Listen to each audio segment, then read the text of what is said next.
In the bustling corridors of a Fortune 500 company, amidst the clicking of keyboards and the soft hum of office chatter, sometimes the most extraordinary stories of human connection unfold in the most ordinary places. This is one of those stories, a testament to how a simple act of kindness can bridge gaps we never knew existed. Sarah noticed something was different that morning. Her usually cheerful colleague from the marketing department hadn't cracked a single smile all week. They weren't close friends, just familiar faces who exchanged pleasant nods in the hallway. As senior vice president of operations, Sarah's days were typically packed with meetings and deadlines, but something about her colleague's demeanor that day made her pause. It was late autumn, and the office heating system was working overtime to combat the biting cold outside. While most employees huddled in their warm winter coats, Sarah couldn't help but notice that her colleague was wearing the same light jacket day after day. At first, she thought nothing of it, personal style, perhaps, but as the temperatures continued to drop, concern began to gnaw at her. One evening, as the office was winding down and most employees had already headed home, Sarah found herself alone in the break room with her colleague.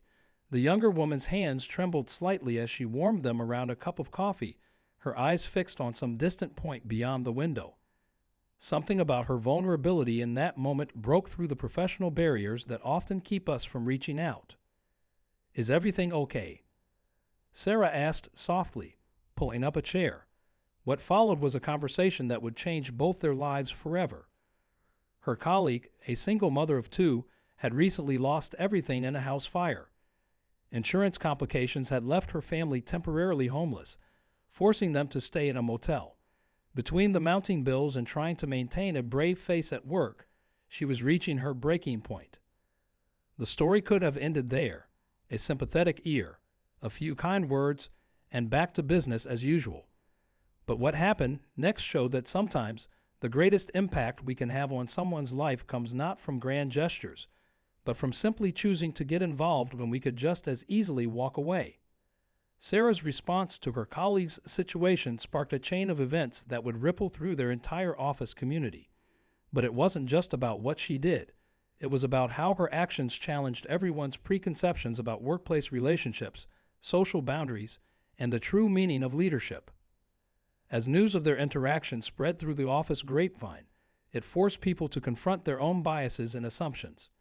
Why had no one else noticed?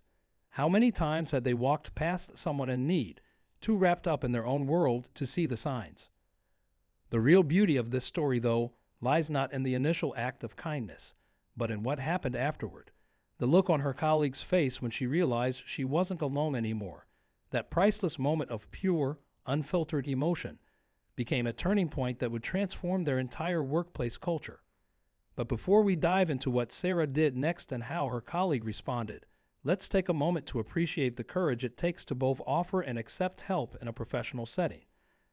In a world where we're taught to keep our personal lives separate from work, where vulnerability is often seen as weakness, their story challenges us to rethink what it means to be truly professional. What unfolded next would not only change these two women's lives forever, but would also inspire a movement within their company that nobody saw coming. And it all started with one person choosing to see beyond the surface, to reach across the invisible lines that too often divide us in the workplace.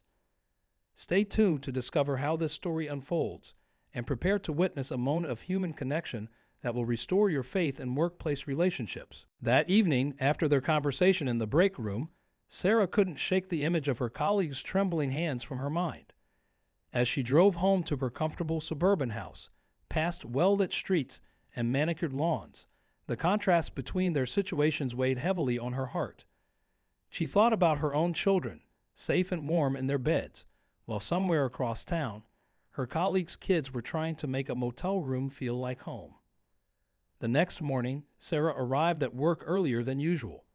She had spent most of the night tossing and turning, her mind racing with possibilities. As she walked through the parking lot, she noticed her colleague's car, an older model sedan with a small blanket visible in the backseat, likely being used for early morning school drops before work. The sight strengthened her resolve to take action. During her morning executive meeting, Sarah found herself only half listening to the quarterly reports. Instead, she was formulating a plan. As Senior VP, she had connections throughout the company and the local business community, but she also knew that help had to be offered in a way that preserved her colleagues' dignity. This wasn't about charity, it was about community. Word of the situation had begun spreading through the office, but not in the usual gossip mill way. Instead, something remarkable was happening. People from different departments, who normally barely interacted, were coming together in quiet conversations. The usual barriers of hierarchy and department divisions seemed to dissolve as people shared their own stories of hardship and unexpected kindness. Sarah's assistant discovered that several other employees had also noticed signs that something was wrong but hadn't known how to help. The security guard mentioned seeing her colleague arriving extremely early some mornings to use the office shower facilities. The cafeteria staff had noticed she'd stopped buying lunch, instead drinking only coffee throughout the day. What made this story particularly powerful was how it exposed the invisible struggles many employees face behind their professional facades. In the break room, conversations began to shift from weekend plans and office politics to more meaningful discussions about community support and workplace culture. But the real turning point came during a routine department meeting. As everyone settled into their usual seats, Sarah noticed her colleague trying to discreetly adjust her thin jacket. The heating system had been acting up again, and the conference room was particularly cold that morning. Without drawing attention, Sarah quietly slipped out of the meeting. When she returned 10 minutes later, she carried something that would set in motion a series of events nobody could have predicted. Her simple action that day would not only change one family's circumstances, but would ultimately transform the company's entire approach to employee support and community engagement. The response from other executives and board members to what happened next revealed something fascinating about corporate culture and human nature. Some were immediately supportive, while others needed convincing that this situation warranted special attention. It sparked intense debates about the boundaries between professional and personal life and the true meaning of corporate social responsibility. Meanwhile, Sarah's colleague continued showing up every day, maintaining her professional demeanor despite her circumstances. Her resilience in the face of adversity made her story even more compelling. She had no idea that behind the scenes, a movement was building, one that would soon change everything. As tensions mounted and different perspectives clashed, the situation reached a critical point. The next 24 hours would prove crucial in determining not just the fate of one family, but potentially the entire company's approach to employee welfare. The question on everyone's mind was, how far should a workplace go to support its people? The answer to that question was about to unfold in a way that would leave an indelible mark on everyone involved. That crucial meeting was set for Friday afternoon, just before the weekend. Sarah had spent days gathering support from key stakeholders, but she knew that what she was about to propose went far beyond the usual corporate protocols. As she walked toward the boardroom, files tucked under her arm, she couldn't help but think about how a simple conversation in the break room had led to this moment. The morning of the meeting, something unexpected happened. Several employees from different departments showed up at Sarah's office, each carrying folders and handwritten notes. They weren't scheduled to be part of the meeting, but they had stories to share, stories of their own struggles and how small acts of support had made all the difference in their careers. Meanwhile, unaware of what was brewing, Sarah's colleague was facing her own crisis. The motel where she and her children had been staying had just announced they needed all rooms for an upcoming convention. With winter settling in and her savings depleted, she was running out of options. Yet there she was, professionally dressed, focusing on her work presentations, showing the kind of strength that often goes unnoticed in our daily lives. In the hours leading up to the meeting, tension in the office was palpable. Word had spread that something big was about to happen, though few knew the details. The HR director had cleared their afternoon schedule. The CEO, who rarely attended departmental meetings, had confirmed their attendance. Even the company's legal team was on standby. Sarah stood in the bathroom, taking deep breaths and rehearsing her presentation one last time. This wasn't just about helping one person anymore. It had evolved into something much bigger. She thought about all the times companies talked about being a family or a community, and how rarely those words translated into meaningful action. As executives filed into the boardroom, Sarah noticed something unusual. Through the glass walls, she could see employees gathering in the hallway, far more than usual for a Friday afternoon. They weren't being disruptive. They were just there, standing in silent support, even though they couldn't hear what was about to unfold inside. The meeting began with the usual formalities, but everyone could sense this was different. Sarah's hands shook slightly as she opened her presentation, but her voice was steady. She started not with numbers or policies, but with a story, not just about her colleague, but about the soul of their company and what it meant to truly support each other.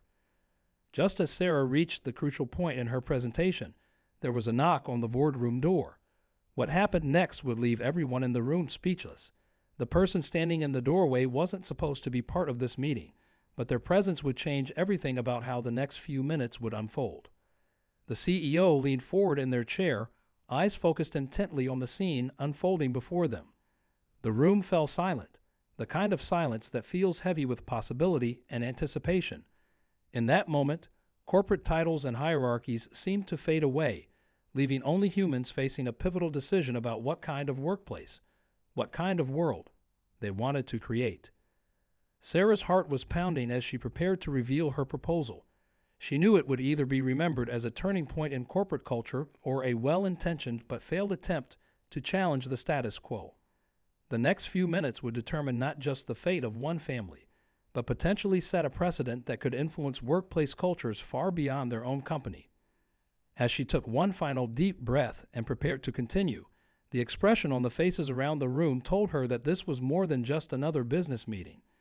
This was a moment of truth, a test of whether corporate values could translate into real-world compassion. Just as Sarah was about to reveal her proposal, the company's head of finance interrupted with unexpected news. Their biggest client had just pulled out of a major contract, putting the company in a precarious financial position. The timing couldn't have been worse. The room's atmosphere shifted instantly, with several executives exchanging worried glances. How could they justify any additional employee support programs when they might need to consider budget cuts? Sarah felt the momentum she'd built slipping away, but then she noticed something through the boardroom's glass walls. Her colleague was at her desk, helping a junior team member with a presentation, despite everything she was going through. Even in her darkest hour, she was still giving her best to others. This sight gave Sarah an idea that would change the entire direction of the meeting. Standing tall, Sarah closed her PowerPoint presentation and did something unprecedented. She pulled up the company's latest employee satisfaction survey results, which had been concerning for months. High turnover rates, low morale, and declining productivity had been dismissed as industry-wide problems. But Sarah saw the connection that everyone else had missed. As she began to speak, the door opened again. This time, it was the head of their newly acquired West Coast division, who hadn't been invited to the meeting. She had flown in specifically for this moment, carrying data that would shock everyone in the room. Their division had implemented a similar program 6 months ago, and the results were staggering. The CEO, who had remained quietly observant until now, suddenly stood up. The room fell silent as they walked to the window, looking out at the office floor where dozens of employees were still working diligently, unaware of the discussion that could reshape their workplace. When they turned back to face the room, their expression was unreadable. Just then, Sarah's colleague's phone call echoed through the office, loud enough for everyone in the boardroom to hear. Her children's school was calling. The motel had already packed up their remaining belongings, and there was nowhere for the kids to go after school. The entire room watched as she maintained her composure, professionally handling the call while her world was falling apart. The head of finance, who had been the biggest obstacle to Sarah's proposal, suddenly looked uncomfortable. He pulled out his phone, scrolled briefly, and then asked for permission to share something personal. What he revealed next left the room in stunned silence, a connection to this situation that no one could have anticipated. Outside, the gathering of employees in the hallway had grown larger. Someone had ordered coffee for everyone, and impromptu discussions about community and support were breaking out among people who normally barely spoke to each other. The company's culture was already changing, regardless of what happened in the boardroom. Sarah seized this moment to reveal the second part of her proposal, something she hadn't planned to share but now seemed crucial. It wasn't just about helping one employee, it was about transforming their entire approach to corporate culture. The numbers she presented next made even the most skeptical executives lean forward in their chairs. But just as the mood in the room began to shift in her favor, another complication arose. The legal team, who had been quietly taking notes, raised a concern that threatened to derail everything. It wasn't just about policy anymore. There were potential precedent-setting implications that could affect companies across the country. The CEO checked their watch. They had a board meeting in 30 minutes where they needed to address the lost contract. Everyone expected them to end the meeting there, but instead, they did something that would be talked about in corporate circles for years to come. Their next words would set in motion a chain of events that would challenge everything they thought they knew about business, humanity, and the true meaning of corporate responsibility. The CEO's next words silenced the room. "Before we make our final decision," they began, rising from their chair, "let me share something I've never told anyone in this company." They pulled out their phone and showed a photo, a worn-out motel room from 20 years ago. "That was me," they said, their voice steady but emotional. "A single parent, 3 months into my first corporate job, living in a motel after losing everything in a natural disaster. Someone took a chance on me back then. They didn't just offer help. They changed the entire company's policy." The head of finance, who had been the strongest opposition, suddenly stood up. Without a word, he walked to the whiteboard and started writing numbers, not about costs, but about savings. Employee turnover costs, training expenses, productivity losses due to stress. The numbers told a story that no one could ignore. Then he added one final figure, the exact amount the company spent each year on executive bonuses. Sarah watched as understanding dawned on every face in the room. Her colleagues' situation wasn't just a personal crisis. It was a mirror reflecting their own corporate values back at them. The lost contract that had threatened to derail everything. It turned out to be a blessing in disguise. The money they'd allocated for that project was now available for something more meaningful. But the real surprise came from outside the boardroom. The employees who had gathered in the hallway weren't just standing there in support. They had been busy. In just 2 hours, they had created a comprehensive support network. Department heads had found temporary housing options. The IT team had discovered unused company apartments meant for visiting executives. The accounting department had identified a legitimate way to provide emergency assistance within existing policies. The CEO looked at their watch again. The board meeting about the lost contract was starting in 10 minutes. Instead of ending the discussion, they picked up the phone and did something unprecedented. "Cancel my next meeting," they said firmly. "Some things are more important than quarterly reports." Just then, Sarah's colleague walked past the boardroom, headed to her desk to pack up for the day. She had no idea that her life was about to change. The CEO gestured for Sarah to bring her in. As she entered the room, confused and slightly nervous, she was met not with pity or charity, but with respect and understanding. What happened next wasn't just about providing housing assistance or emergency funds. The company announced a comprehensive new employee support program, named not after its creators, but after the spirit of community it represented. Sarah's colleague would be its first beneficiary, but not its last. The program wasn't just about helping employees in crisis. It was about preventing crises before they happened. It included financial counseling, emergency housing assistance, and a revolutionary peer support network. The lost contracts budget would now fund something far more valuable, human dignity. But the most powerful moment came when Sarah's colleague finally broke down, not from despair, but from relief. As she hugged Sarah, the entire room felt the barriers between titles and departments crumble. The CEO walked over and handed her not just a solution to her immediate crisis, but a new position, Director of Employee Advocacy, a role created specifically to ensure no other employee would suffer in silence. The story could have ended there, with a happy resolution and changed lives. But the next morning, something unexpected happened. As Sarah walked into the office, she saw dozens of emails from other companies. Word had spread through corporate networks, and her phone was ringing with calls from executives across the country. Their single act of corporate compassion was starting a movement.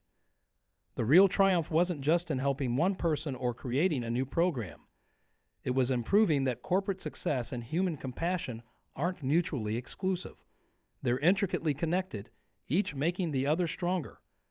As Sarah watched her colleague move into her new office later that week, she realized that sometimes the biggest changes start with the smallest moments of human connection. In the months that followed, the ripple effects of that pivotal boardroom meeting transformed not just one company, but began influencing corporate cultures across the country.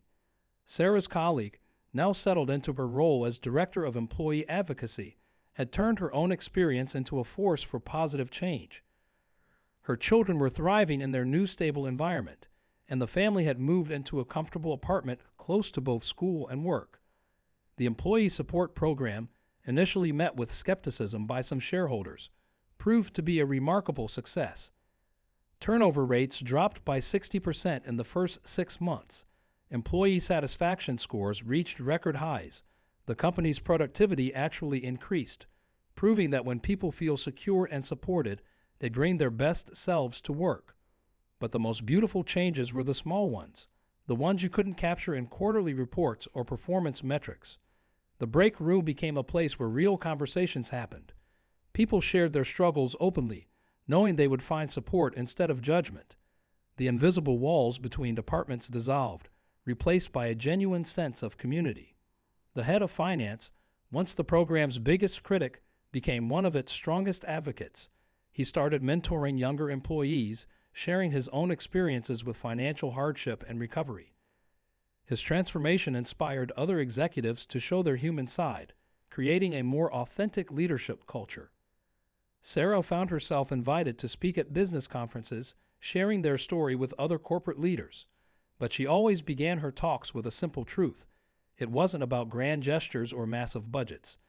It was about choosing to see the humanity in each other, even in a professional setting. It was about understanding that strong businesses are built on strong communities. The lost contract that had almost derailed everything. 6 months later, that client came back, specifically citing the company's employee support program as a key factor in their decision. They wanted to work with a business that matched their values. Other clients followed, and the company's reputation grew stronger than ever. 1 year after that fateful day, the company held a special gathering. It wasn't a formal corporate event, just people coming together to celebrate their community. Sarah watched as her colleague, now confident and thriving in her leadership role, gave a speech that left few dry eyes in the room. She talked about hope, about dignity, and about how one person's willingness to reach out changed not just her life, but created a wave of positive change that continued to grow. The CEO, reflecting on the anniversary, shared something profound. We didn't just help one person that day. We rediscovered our company's soul. We remembered that business success and human compassion aren't competing values. They're complementary forces that make each other stronger. As the story of their company spread, other businesses began implementing similar programs. What started as one executive's concern for a colleague had grown into a movement, challenging the traditional boundaries between professional and personal life in corporate America. But perhaps the most powerful legacy wasn't in the policies or programs. It was in the everyday moments. It was in the way people looked out for each other, noticed when someone was struggling, and reached out without hesitation. It was in the understanding that true leadership isn't about titles or authority. It's about having the courage to care. Sarah still works at that company today. Every morning, as she walks through the office, she sees the lasting impact of that one decision to reach out. And she's reminded that in the end, business isn't just about profits and performance. It's about people and the countless ways we can lift each other up when we choose to lead with compassion. Sometimes the greatest professional achievements come from simply being human, and that, perhaps, is the most valuable lesson of all.